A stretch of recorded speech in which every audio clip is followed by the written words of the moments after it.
तो हम ये क्वेश्चन नंबर 3 तक कर चुके हैं।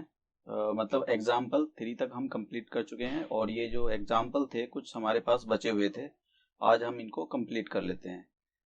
किसी प्रॉब्लम की वजह से मैं कर नहीं पाया था पीछे, तो चलो इसको रीड करते हैं और फिर देखते हैं क्या है ये क्वेश्चन। देखिए क्वेश्चन के अंदर क्या बोला है। क्वेश्चन के अंदर बोला है कि फ्रॉम अ पॉइंट। क्वेश्चन को केयरफुली रीड करना है। जैसे मैंने बोला है कि आपको क्वेश्चन को बहुत ही अच्छे से केयरफुली बार बार रीड करना है कि कहीं ना कहीं कुछ भी रह सकता है। अगर आपका जरा सा भी कुछ रह जाता है तो आपके क्वेश्चन गलत होने के चांसेस बढ़ जाते हैं। From a point P on the ground, the angle of elevation of the top of a 10 meter tall building is 30 degree.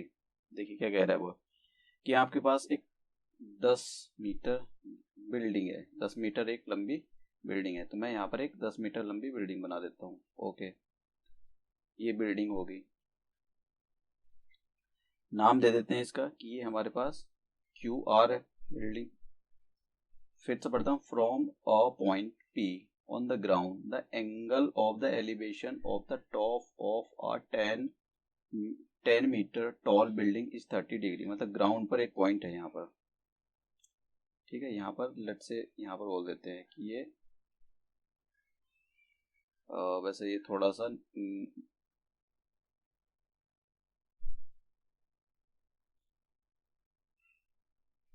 ये पॉइंट जो है आपका, हाँ हमने कहा कि यहाँ पर हमारे पास पॉइंट है ग्राउंड पर, और ये कितना एंगल बना रहा है। ये बना रहा है elevation of the top of a 10 metre tall building is 30 degree. मतलब ये 10 मीटर जो लंबी बिल्डिंग है मैं यहाँ पर इसकी ये भी दे देता हूँ। ये कितनी, तो 10 मीटर लंबी बिल्डिंग है ये, और यहाँ से एंगल कितना बना रहा है ये 30 डिग्री। ये यहाँ तक रीड करने के बाद पता लगा है कि फ्रॉम अ पॉइंट, ये पॉइंट जो है ये P है और P से ग्राउंड पर है ये point. From a point P on the ground the angle of elevation of the top of a 10 metre tall building is 30 degree. तो हमारे पास ये इंफॉर्मेशन जो हमने लिखी हुई थी उसकी वजह से हमने ये इतना डायग्राम बनाया। फिर कहता है कि अ फ्लैग इज होस्टेड। एक फ्लैग क्या किया था, लहराया जाता है at the top of the building. ठीक है, इस बिल्डिंग के टॉप पर हमने एक फ्लैग लगा दिया। चलो हम लगा देते हैं एक फ्लैग। ये हमने फ्लैग लगाया है, ठीक है। और क्या, फिर वो क्या बोला, and the angle of elevation of the top of the flag start from the P is 45। मतलब इसका जो टॉप है ये, और ये P पॉइंट से 45 डिग्री एंगल बना रहा है। तो देखो ये हमारे पास 30 था, तो ये कितना हो जाएगा, ये हो जाएगा हमारे पास 40, और ये 40 डिग्री 45 डिग्री, सॉरी 40 डिग्री नहीं 45। देखिए मैं एक बात बताता हूँ कि जो कुछ स्टूडेंट्स हैं जिनके कॉन्सेप्ट क्लियर नहीं होते, वो इनके इसके बीच में शायद एंगल बना सकते हैं, तो ये गलत है। एंगल हमेशा ओरिजेंटल लाइन, ये जो ओरिजेंटल होती है और लाइन ऑफ इन, ये जो साइट होती है इसके बीच में बना जाता है। कि आप ऐसे देख रहे हो और ये एक ओरिजेंटल सीधी लाइन होती है, तो इसके बीच में, ना कि इन दो के बीच में बनेगा। हालांकि वो केस अलग ही हो जाता है। एंड द एंगल, अगर ये हो तो वो केस अलग ही हो जाता है। मैं कभी आप इसको अलग सोचने लगो। Find the length of the find the length of the flag staff. हमको फ्लैग स्टाफ की लेंथ निकालनी है। मतलब हमको, मैं इसको बोल देता हूँ कि ये हमारे पास T हो गया, और इसको बोल देता हूँ कि यहाँ से यहाँ तक की जो इसकी हाइट होगी वो y होगी, और इसको भी बोल ही देते हैं हम, लेट कर लेते हैं कि ये, क्योंकि बार बार ये PQ ये इन सब बच जाते हैं, हम काफ़ी इजीली हम अपना XY लेट करके ये आंसर निकाल लेते हैं। तो हमको ये निकालना है, और क्या निकालना है, मतलब हमको एक तो y निकालना है यहाँ पर। और क्या बोला है उसने, उसने बोला है कि distance of the building from the point P point है, और ये जो बिल्डिंग थी यहाँ की बीच की डिस्टेंस यानी x भी निकालना है। तो हमारे पास दो चीज़ें निकालनी है। तो सबसे पहले मैं बड़ा वाला ट्रायंगल ले लो आप, या छोटा ले लो, उससे कोई फर्क नहीं पड़ता है। आप छोटा वाला ट्रायंगल भी ले लेते हो, तो मैं यहाँ पर छोटे वाला ट्रायंगल ले लेता हूँ। सबसे पहले इन ट्रायंगल, इसको मैं यहाँ से स्टार्ट करता हूँ। जिससे मैं इसी पेज पर कंप्लीट कर दूं क्वेश्चन को। तो मैं यहाँ ले लेता हूँ इन, वैसे लिखा जाता है राइट एंगल ट्राइंगल, मतलब आप बस ये ट्राइंगल लिख दो वो समझ जाएगा। ट्राइंगल इन ट्राइंगल, कौन से ट्राइंगल की बात कर रहा हूँ मैं, इसकी PRQ, छोटे वाले ट्राइंगल की बात कर रहा हूँ। तो कितना आ जाएगा, ये आ जाएगा tan 30। देखिए जब आपको परपेंडिकुलर पता हो और बेस पता हो, ठीक है, परपेंडिकुलर पता हो या बेस निकालना हो या बेस गिवन हो या परपेंडिकुलर निकालना हो, तब आपके पास एक ट्रिग्नोमेट्रिक रेशियो कौन सा था, वो था आपके पास tan थीटा, जो इसके बारे में बताता है। क्योंकि जो tan थीटा होता है वो क्या होता है, परपेंडिकुलर अपॉन बेस होता है। तो हम इसी का यूज करेंगे। और हमको ये पता होना चाहिए कि tan 30 की वैल्यू कितनी होती है। tan 30 की वैल्यू 1/√3 होती है, और tan 60 की वैल्यू √3 होती है, tan 45 की वैल्यू 1 होती है। देखिए ये सारे वैल्यू याद होनी चाहिए आपको इनका। अगर आप सोच रहे हो कि ऐसा कुछ कोई शॉर्टकट, देखिए शॉर्टकट नहीं है इनका, ठीक है। आपको अगर आता है तो अच्छी बात है, नहीं आता है तो आपको ये सारी चीज़ें करनी पड़ेगी। अगर एग्जाम के अंदर आपको ये जो चैप्टर है, चैप्टर 9, इसके अंदर अगर आपको मार्क्स चाहिए, क्योंकि इनके बिना कुछ भी नहीं है, इम्पॉसिबल है, आप सॉल्व ही नहीं कर पाओगे क्वेश्चन को अगर। तो मैं इस छोटे से ट्राइंगल में ले रहा हूँ, तो कितना आ जाएगा ये, यानी परपेंडिकुलर अपॉन बेस, परपेंडिकुलर यहाँ पर कितना है 10 और बेस कितना है x। अब मैं यहाँ पर देखिए tan 30 की वैल्यू रखने के लिए जा रहा हूँ। tan 30 की वैल्यू होती है 1/√3, तो ये आ जाएगा। अब देखिए मैं यहाँ पर इधर कर देता हूँ, तो क्रॉस मल्टीप्लाई कर मैं x की वैल्यू निकाल लेता हूँ यहाँ पर, तो कितना आ जाएगा tan√3। और आपको रूट के अंदर आंसर नहीं छोड़ना, क्योंकि बोला है कि ये रूट की वैल्यू 1.73 होती है। तो मैं यहाँ पर ये लिख भी देता हूँ 1.732। आप केवल 2 प्लेसेस तक भी लिख सकते हो, मतलब ये 2 मत लगाओ, कोई फर्क नहीं पड़ता है। तो आप इसकी जब मल्टीप्लाई करोगे तो ये आ जाएगा 17.3। और आंसर ये एक आंसर हमारे पास ये आ गया कि हमसे क्या पूछा था कि आप इसकी डिस्टेंस बताइए। दूसरा आंसर कैसे निकालेंगे, दूसरा आंसर हमको बाई चाहिए। तो सबसे पहले मैं बड़े वाले ट्राइंगल के अंदर इन ट्राइंगल PQT,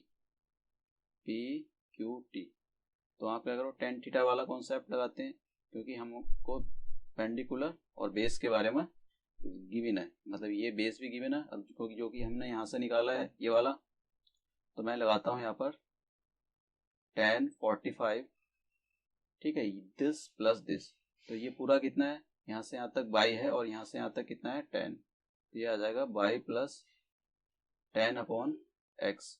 और आपको पता है आपने x की वैल्यू अभी निकाली है ये वाली, तो tan 45 की वैल्यू भी रख लेते हैं 1 होती है, और y plus 10 equal two upon x।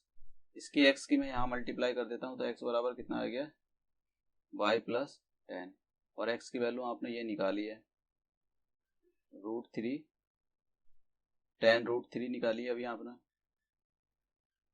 तो देखिए मैं यहाँ क्या करता हूँ, इस tan को उधर ट्रांसपोज कर देता हूँ, तो कितना आ जाएगा tan√3 माइनस 10, tan आप बाहर निकालो तो कितना आ गया √3 माइनस 1, और √3 की आप वैल्यू रख लो 1.73 तक ही रख लो बस, तो कितना आ जाएगा tan मल्टीप्लाई 0.73।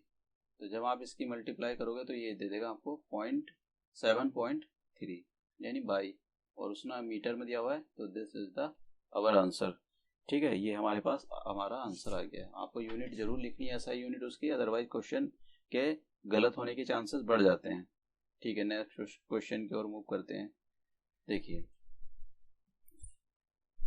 बस एक सेकेंड, हाँ ठीक है।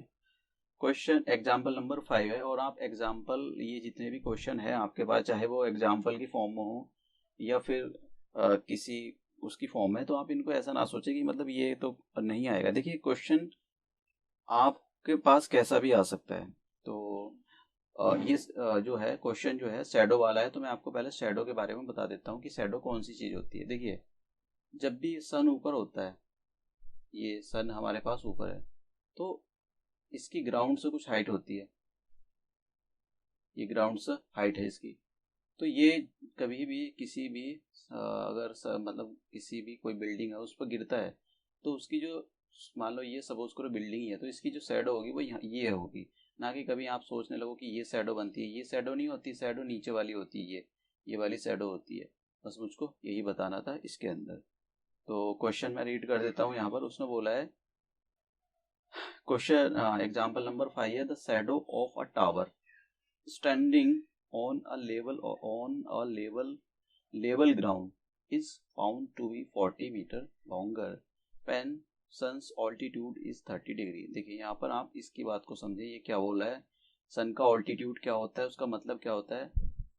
अब देन व्हाट, मैं क्वेश्चन फिर से रीड करता हूँ, the shadow of a tower standing on a level ground, मतलब एक टावर खड़ा हुआ है जो ग्राउंड पर खड़ा हुआ है। तो मैं एक टावर खड़ा कर देता हूँ ग्राउंड पर। देखिए मैं टावर खड़ा कर रहा हूँ एक ग्राउंड पर। फिर उसने बोला है on a level ground is found to be 40 metre longer when the sun's altitude is 30 degree then when it is 60 degree. देखिए वो क्या कह रहा है, वो ये कह रहा है कि shadow of a tower standing on a level ground, एक टावर है जो कि जमीन पर खड़ा हुआ है और is found to be 40 metre longer. अब क्या होता है कि इज फाउंड टू बी, ये जो लिखा हुआ है is found to be 40 metre longer when sun altitude is 30 degree then when it is 60 degree. वो ये कह रहा है कि जब सन की ऑल्टीट्यूड, जो सन का ऑल्टीट्यूड था वो 60 डिग्री था, तो 60 डिग्री कहाँ पर आएगा, मतलब ये आएगा। अब देखिए मेरी बात को समझे, मैंने आपको पीछे कॉन्सेप्ट बताया था कि जब भी अगर सपोज करो आप, ये कोई आपके पास टॉल बिल्डिंग है, तो आप जब इधर की ओर जाते हो, मतलब टावर की ओर जा रहे हो, तो एंगल ऑफ एलिवेशन बढ़ने लगता है। इसका मतलब ये हुआ कि अगर आप यहाँ 10 डिग्री था, ये 20 डिग्री हो जाएगा, ये 30 डिग्री हो जाएगा, ये 40-45 डिग्री, ये 60 डिग्री और ये 70 डिग्री, आते आते बढ़ने लगता है। और जैसे ही एंगल ऑफ एलिवेशन बढ़ता है तो मतलब आप अपनी गर्दन ऊपर की ओर ज़्यादा उठाना शुरू कर देते हो किसी भी बिल्डिंग को देखने के लिए। तो यहाँ पर यही कॉन्सेप्ट है कि सबसे पहले हम, जो बिल्डिंग होती है, बिल्डिंग के पास जो एंगल बनाया जाता है वो सबसे बड़ा होता है। जैसे उसने, अगर आपको ये कॉन्सेप्ट पता है तो आप बड़े आसानी के साथ बना सकते हो, अदरवाइज इसकी जो लैंग्वेज है अगर आप समझ पा रहे हो तो थोड़ी सी डिफिकल्ट है दूसरे क्वेश्चन की कंपैरिजन में। और ये क्वेश्चन आया भी हुआ है काफी बार बोर्ड में। The shadow of a tower, मतलब जो शैडो है कि कौन से टावर की, जो ग्राउंड पर खड़ा हुआ है। अब कैसा क्या पाएगा, to be found 40 metre longer, ये 40 मीटर लंबी हो जाती है। कब लंबी होती है, when the sun's altitude is 30 degree then when it is 60 degree, जब 30 डिग्री से ये 60 डिग्री हो जाता है। आई एम सॉरी, मैंने शायद, हाँ ठीक है, तो मैं फिर से बना देता हूँ इसको, ठीक है। तो इसकी जो, जब ये 30 डिग्री थी, 30 डिग्री से जब ये 60 डिग्री हुई इसकी ऑल्टीट्यूड, तो पहले जितनी भी थी अब इसकी हाइट कितनी हो जाती है, 40 मीटर ज्यादा हो जाती है। मतलब एक्चुअली वो इसके बारे में बात कर रहा है। डी, मैं इसको सी दे देता हूँ और ये हो जाएगा बी और ये हो जाएगा ए। फिर से रीड कर देता हूँ, ये वाले पॉइंट उसने लगा कि 40 मीटर लॉन्गर, ठीक है। 40 उसकी जो शैडो की लेंथ है वो 40 ज्यादा हो जाती है, 40 मीटर ज्यादा हो जाती है। कब, when the sun altitude is 30 degree, sun का जो ऑल्टीट्यूड 30 डिग्री से 30 डिग्री, देन लगाओ ना 30 डिग्री से, व्हेन इट इज 60 डिग्री, वो कह रहे हैं जब 30 डिग्री से 60 डिग्री पर चला जाए, ठीक है। तो अब देखिए क्या क्या पूछा है, उसने पूछा है कि find the height of the tower, tower की हाइट कितनी है, मतलब हमको, अगर मैं इसको बाई लेट कर लूँ, ठीक है, और इसको मैं एक्स ले लेता हूँ इतने पार्ट को, तो हमको लेट से एक्स ही बोल देता हूँ। तो हमको ये निकालना है। तो सबसे पहले हम क्या करते हैं, देखिए ये यहाँ से लेकर केवल यहाँ तक ही है 40 मीटर। तो सबसे छोटे वाले ट्रायंगल के अंदर मैं क्या काम करता हूँ, पहले टेन थीटा अप्लाई कर लेता हूँ। तो देखिए मैं यहाँ पर in triangle A B C, A B C, तो ए बी सी कितना आ जाएगा कि tan 60 equal to y upon x, और ये tan 60 की वैल्यू आपको पता है √3 होती, मैंने पीछे कई बार बताई है। तो यहाँ से x की वैल्यू कितनी आ जाएगी, ये आ जाएगी √3 अपॉन वाई, और मैं इसको इक्वेशन नंबर 1 दे देता हूँ। अब बड़े वाले ट्राइंगल के अंदर मैं अप्लाई करने के लिए जा रहा हूँ। तो इन ट्राइंगल ABD, तो आप क्या लिखोगे, आप लिखोगे tan 30 upon by perpendicular upon base. तो बेस पूरा हो जाएगा अपना ये DB, और DB कितना हो जाएगा, एक तो ये 40, यहाँ से यहाँ तक 40 था और यहाँ से यहाँ तक x था, तो कितना होगा 40 प्लस x। tan 30 की वैल्यू रखिए, tan 30 की वैल्यू होती है 1/√3, क्रॉस मल्टीप्लाई कीजिए तो कितना आ जाएगा, क्रॉस मल्टीप्लाई करते हैं हम तो ये आ जाएगा √3 बाई, अब ये जो x है इसकी वैल्यू हम यहाँ से रख देते हैं, तो 40 प्लस √3 बाई, ठीक है। ये तो कुछ शायद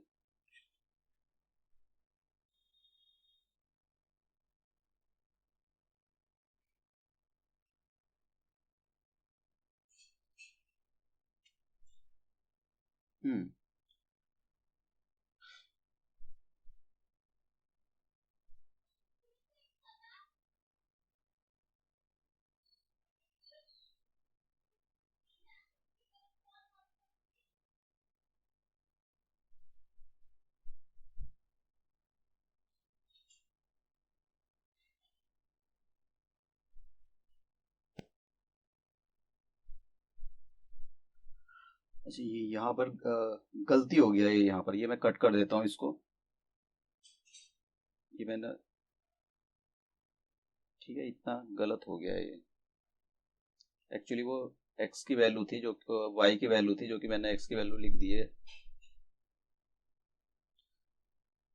तो हाँ, तो यहाँ से आप इसकी वैल्यू रखोगे तो ये आ जाएगा √3, तो ये जो वैल्यू थी वो y की निकलेगी, तो हमारे पास कितनी आ जाएगी y की वैल्यू, तो y बराबर आ जाएगा आपके पास, क्योंकि आप इस x की यहाँ पर √3 में मल्टीप्लाई करोगे तो ये आ जाएगा √3x। अब ठीक है, अब हम बड़े वाले ट्राइंगल में अप्लाई करते हैं, तो मैं लिख देता हूँ इन ट्राइंगल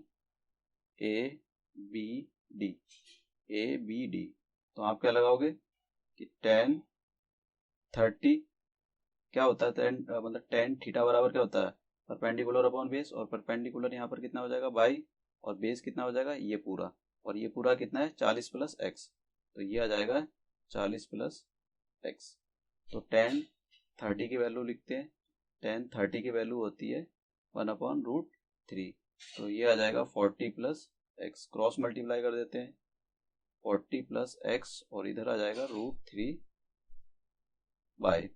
अब देखिए, अब आपके ऊपर डिपेंड है कि आप इसको कैसे करना चाहते हैं। मुझको ये बाई चाहिए, तो मैं काम करता हूँ, यहाँ से ये जो लिखा हुआ है यहाँ से x ही निकाल लेता हूँ मैं। तो x कैसे निकलेगा, ये आ जाएगा यहाँ से, अगर मैं इसको सॉल्व करूँ, इक्वेशन नंबर 1 अगर बोलकर मैं इसको सॉल्व करूँ तो ये आ जाएगा। तो अगर आप यहाँ से x निकालोगे तो हमारे पास जो मिलेगा x बराबर ये मिल जाएगा, और आप इसको अलग से सॉल्व कर सकते हो, √3 से ऊपर नीचे मल्टीप्लाई कर दो तो कितना आ जाएगा y √3/3।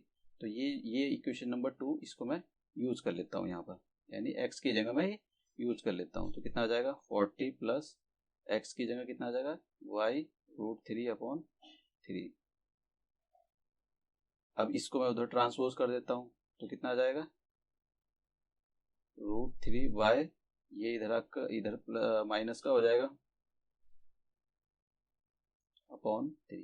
देखो यहाँ पर भी √3 ये आ गया हमारे पास, आप एलसीएम भी ले सकते हो या कॉमन भी ले सकते हो, तो मैं कॉमन लेकर कर रहा हूँ इसको।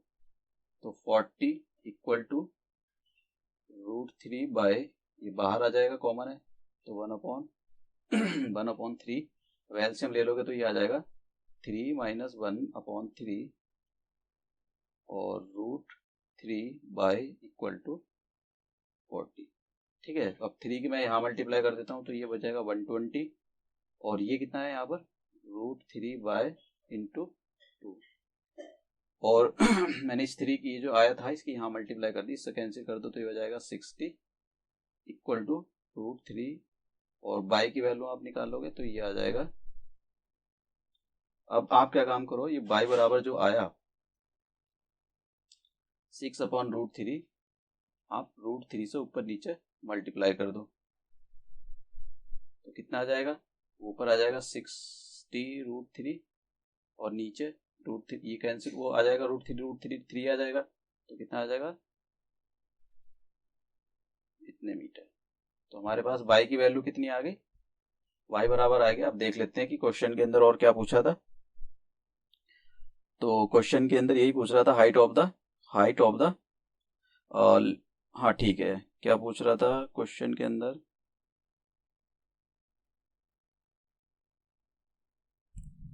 क्वेश्चन के अंदर पूछ रहा था हाइट ऑफ द टावर। तो देखिए हमने टावर की हाइट निकाल ली है। अब हम नेक्स्ट क्वेश्चन की ओर मूव करते हैं। तो देखिए क्वेश्चन एग्जाम्पल नंबर हमारा 6 है। 6 के अंदर क्या बोला हुआ है देखते हैं। 6 के अंदर ये बोला हुआ है कि आपके पास द 6 के अंदर बोला हुआ है the angles of depression of the top and the bottom of a 8 metre tall building from the top of a multi storeyed building are 30 degree and 45 degree. देखिए समझते हैं हम क्या कह रहे हैं। एंगल ऑफ डिफ्रेशन कब फॉर्म होते हैं, जब ऊपर से कोई चीज नीचे देखी जाती है।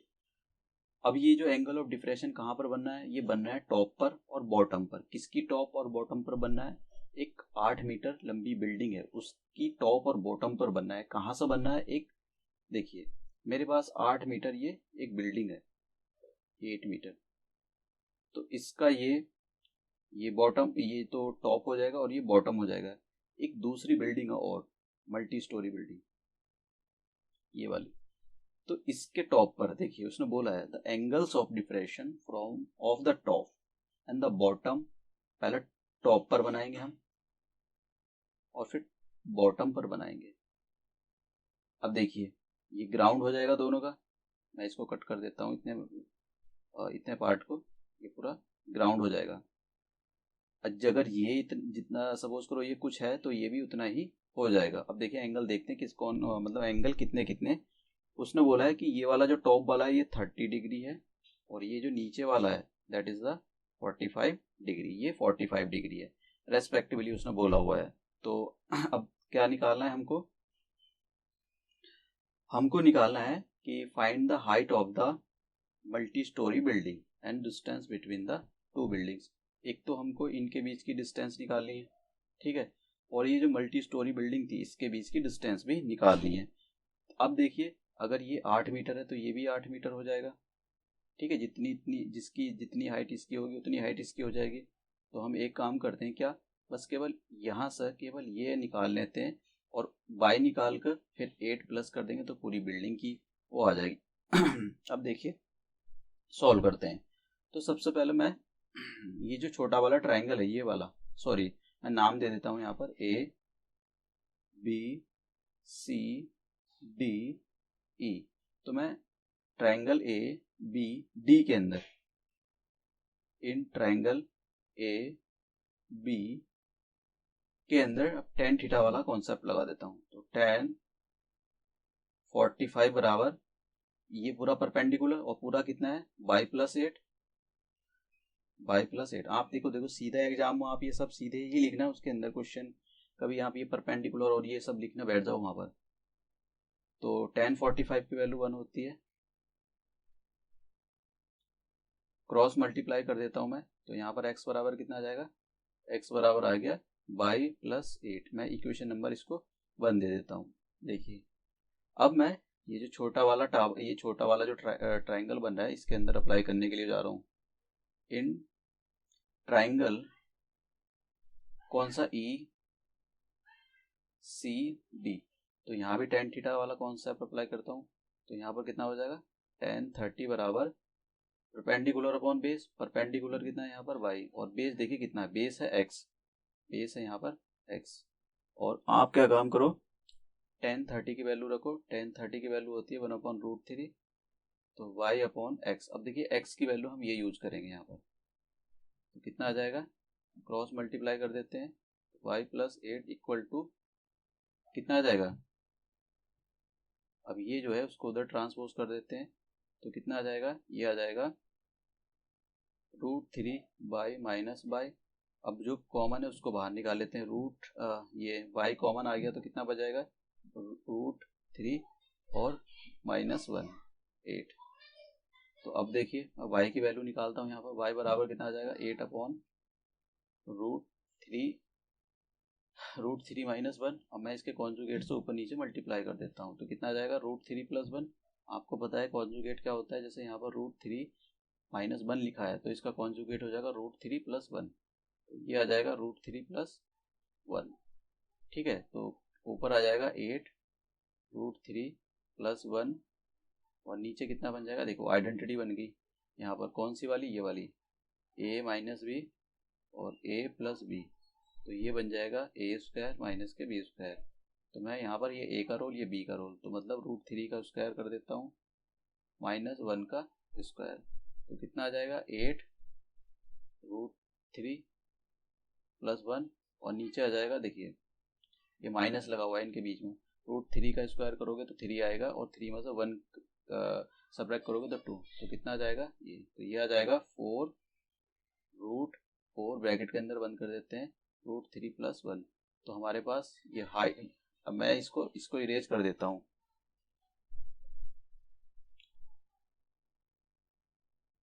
ये मैं हटा देता हूँ। अब देखिए, अगर हमको क्या निकालना था, एक तो बाई निकल गया, तो अगर मैं इस बाई के अंदर, ये जो बाई है इसके अंदर 8 प्लस कर दूं तो पूरी ये टावर जो था उसकी वो निकल जाएगी, बिल्डिंग जो मल्टी स्टोरी बिल्डिंग थी उसकी हाइट निकल जाएगी। तो मुझको अगर BD निकालना है तो मैं बाई के अंदर 8 प्लस कर देता हूँ, और वाई की वैल्यू कितनी है यहाँ पर, वाई की वैल्यू देखो 4 की मैं अंदर मल्टीप्लाई भी कर देता हूँ यहाँ पर, चलो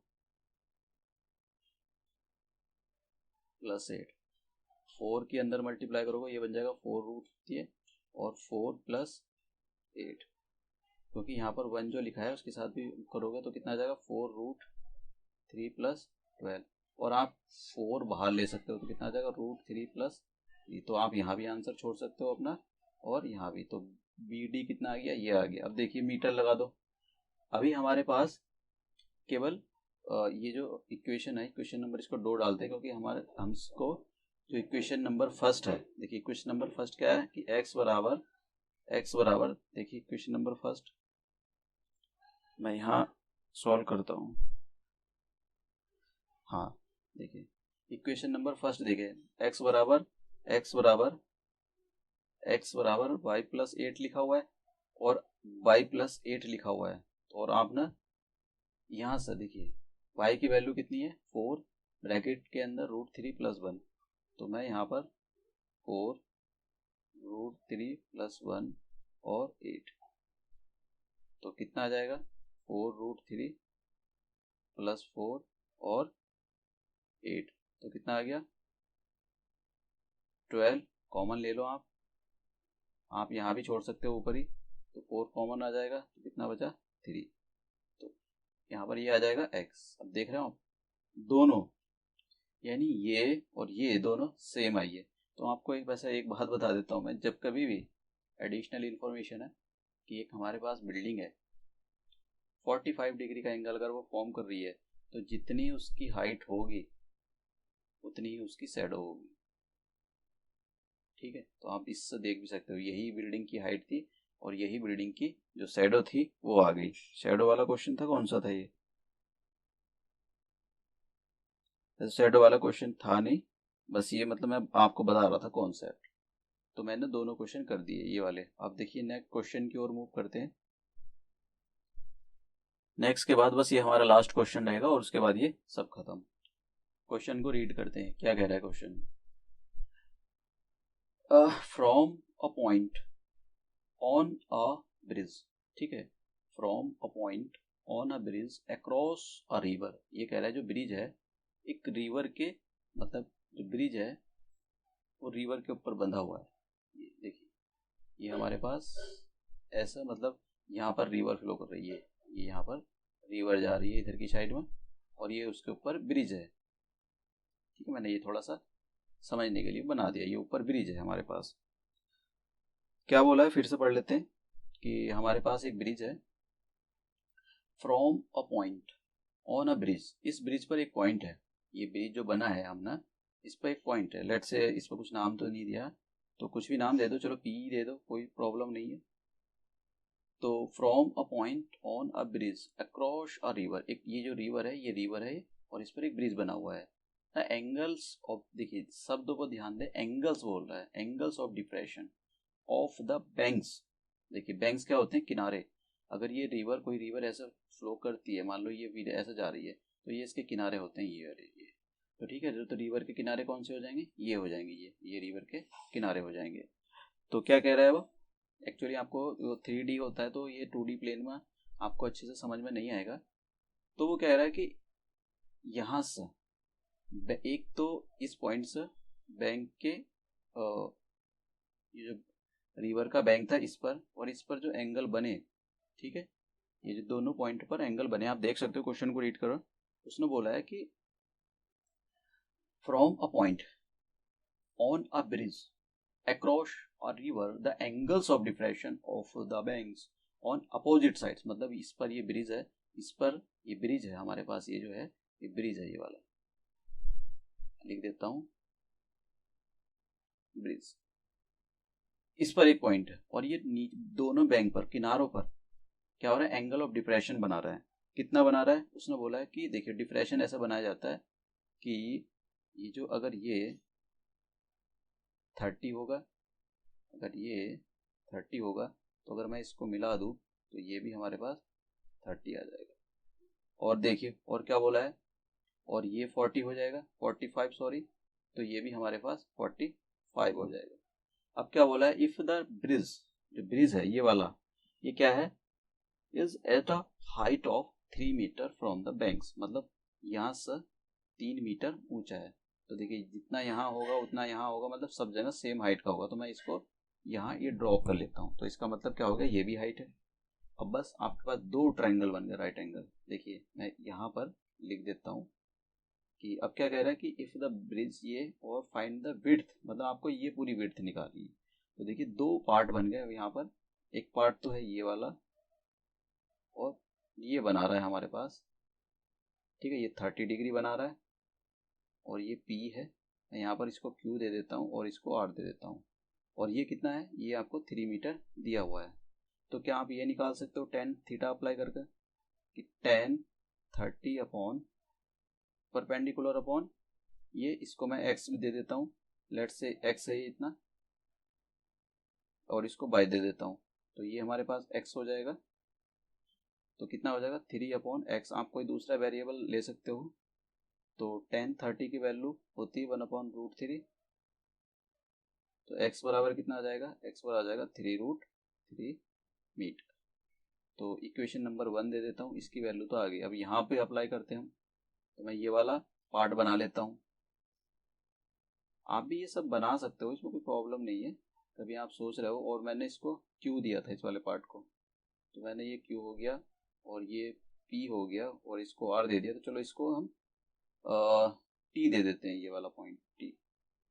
तो देखिए ये हमारे पास 45 है, ये 3 मीटर है उसने दिया है। तो अगर आप tan थीटा अप्लाई करोगे तो कितना आ जाएगा, tan 45 इक्वल टू ये 3 अपॉन, और मैं इसको बाई मैंने दिया हुआ पीछे से, ये आ गया। तो tan 45 की वैल्यू 1 होती है, तो कितना आ जाएगा, तो y की वैल्यू कितनी आ गई, 3। Question number 2। वैसे जरूरी नहीं क्वेश्चन, और उसने यही पूछा कि ये वाला विड्थ कितना है, तो टोटल कितना आ जाएगा ये वाला, ये टोटल विड्थ। तो टोटल विड्थ में आप लिख लेना उसको, तो टोटल विड्थ आएगी इसकी x प्लस वाई, बस लिख देना यहाँ पर टोटल, मैं यहाँ पर लिख देता हूँ टोटल विड्थ। तो कितना आ जाएगा, एक तो 3√3 करो और क्या करो, 3 बाहर निकालो, तो कितना आ जाएगा, √3 + 1। तो देख लेते हैं क्वेश्चन के अंदर क्या पूछा था, फिर से रीड करके। तो क्वेश्चन के अंदर यही पूछ रहा था कि उसकी विड्थ कितनी होगी। तो देखिए 3 ब्रैकेट √3 + 1, और यहाँ पर √3 की वैल्यू रखने की ज़रूरत नहीं है क्योंकि क्वेश्चन के अंदर कहीं भी नहीं दिया हुआ है। आप रखना चाहो तो रख सकते हो। तो दिस इज द आंसर। तो ये हमारा पूरा जो चैप्टर था कंप्लीट हो गया। अगर आपके कोई डाउट कोई क्वेरी है तो आप मुझको भेज सकते हो, दोबारा पूछ सकते हो, मैं समझाने के लिए तैयार हूँ। ठीक है, आपको कोई दूसरा क्वेश्चन और नेक्स्ट क्लास में मिलते हैं हम। Thank you.